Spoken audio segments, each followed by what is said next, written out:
Hi guys. তো আমি এখন ঝাড়খণ্ডে এসেছি বারুইপুর থেকে। তো ঝাড়খণ্ডে এখানে হাতি গাড়ি নিয়ে এসেছি, ভাড়ায় এসেছিলাম।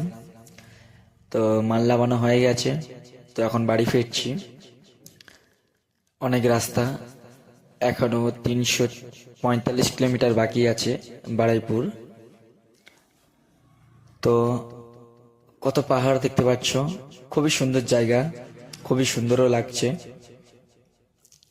তো ঝাড়খণ্ডে এসেছিলাম সকালে, মাল খালি করে এখন এই বেরিয়ে যাচ্ছি।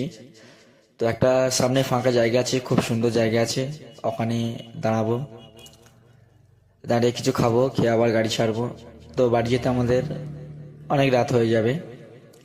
তো যাই হোক, ভিডিওটা বানিয়েছি, কেমন লাগছে